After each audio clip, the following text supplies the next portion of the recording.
Today we're diving into one of the most influential books of all time, Dale Carnegie's How to Win Friends and Influence People.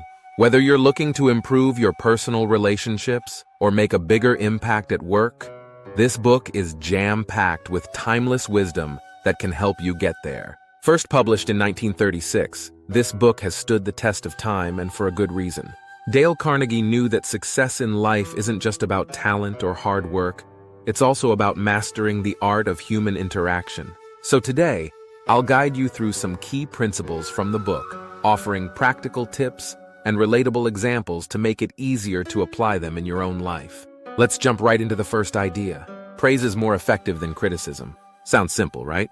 But how often do we find ourselves pointing out what others are doing wrong, rather than praising what they're doing right? Think of a recent time when someone criticized you. It probably made you defensive, right? That's because none of us like being told we're wrong. And guess what? The same is true for everyone around you. Criticism often backfires. It makes people guarded, defensive, and even resentful.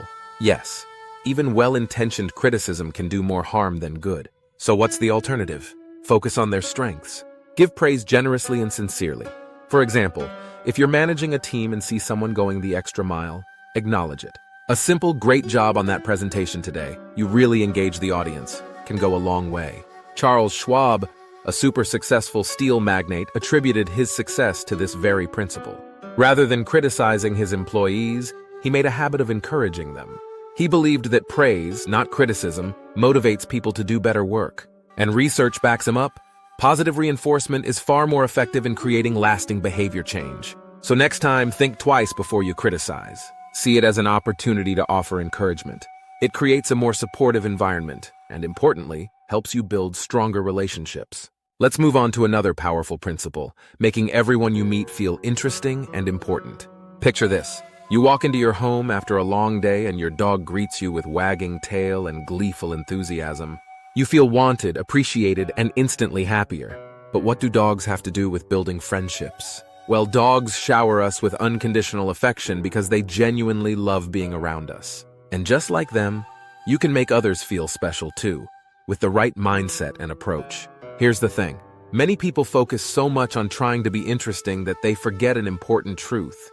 People generally care more about themselves than anything else. So instead of attempting to impress others, focus on making them feel impressive. Start with a smile and call them by their name. It shows you respect them and consider their presence important. Dale Carnegie suggested that we should cultivate the habit of remembering and using people's names in conversation.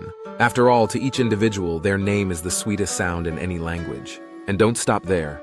Engage people by asking about things they like, their hobbies, or even just their day. When you show genuine interest in someone else's life, you're effectively telling them, you matter. People appreciate that more than you can imagine, and it's a surefire way to leave a lasting, positive impression.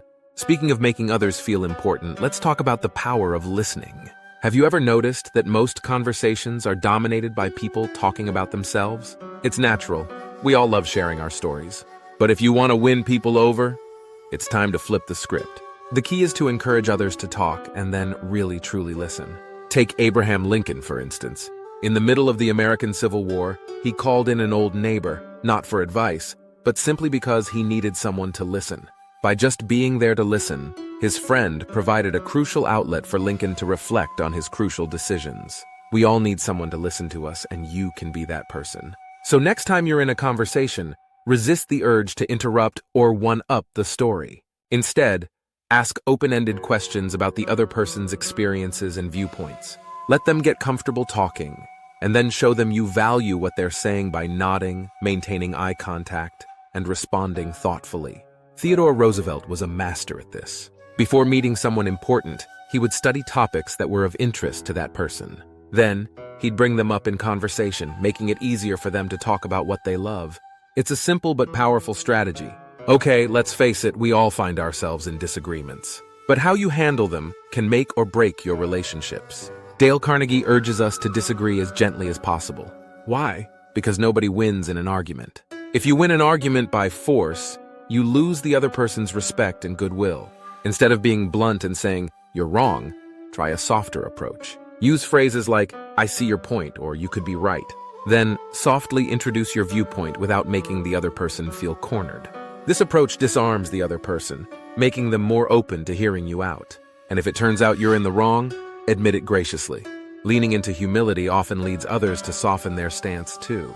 Remember, the goal isn't to win the argument, it's to reach a mutual understanding. When you aim for that, you build stronger, more trusting relationships. Now, let's talk about the art of persuasion. Dale Carnegie wasn't the first to recognize its power. Socrates mastered it centuries ago by getting people into an affirmative state of mind. Socrates would pose questions everyone could agree with before easing into more controversial territory.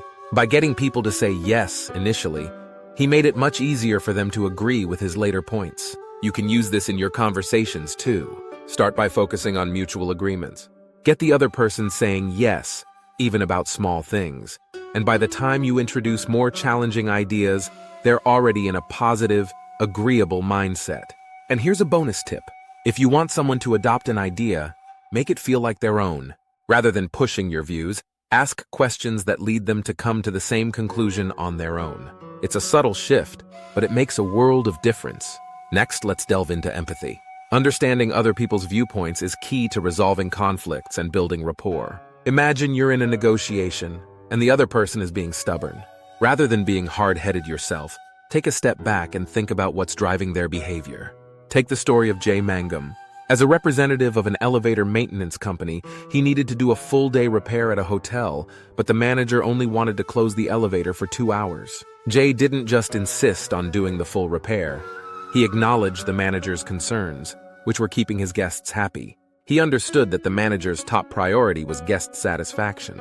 By pointing out that delaying the repairs could lead to even longer disruptions later, Jay got the manager on his side. That's the power of empathy. It helps you see the situation through their eyes. And when people feel understood, they're much more likely to cooperate. Think about a time where someone truly empathized with you. It likely made you feel supported, right?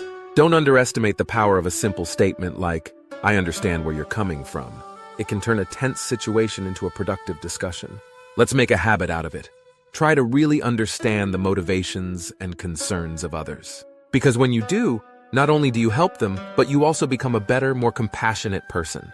Finally, let's talk about setting expectations. People often rise to the standards we set for them. Carnegie tells us to always recognize and appreciate people's strengths and to set high but achievable expectations. And you know what? More often than not, they'll meet or even exceed them. Take, for example, the story of Ruth Hopkins, a teacher who turned a challenging student into a model pupil simply by praising his leadership qualities. By believing in people and acknowledging their potential, you encourage them to live up to that belief. As human beings, we crave approval and recognition. When someone sees the best in us and sets high expectations, we strive to match that belief.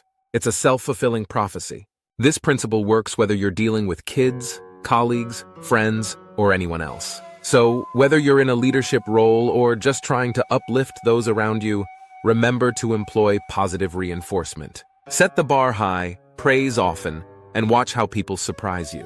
In summary, Dale Carnegie's teachings in How to Win Friends and Influence People remind us that success in life is deeply rooted in how we interact with others. By focusing on praise instead of criticism, making others feel important, listening actively, handling disagreements gently, leading people to your conclusions, and understanding their viewpoints, you can build strong, meaningful relationships. And when you set high expectations, it encourages others to reach their fullest potential. I hope these insights and tips have been helpful to you. Remember, the principles may sound simple, but they require conscious practice to truly make them a part of your everyday life. Start small, apply them consistently, and soon you'll notice a significant improvement in how you connect with others. If you found this video helpful, don't forget to hit that like button, share it with your friends, and of course, subscribe to the channel for more content like this. Thanks for watching, and I'll see you in the next one.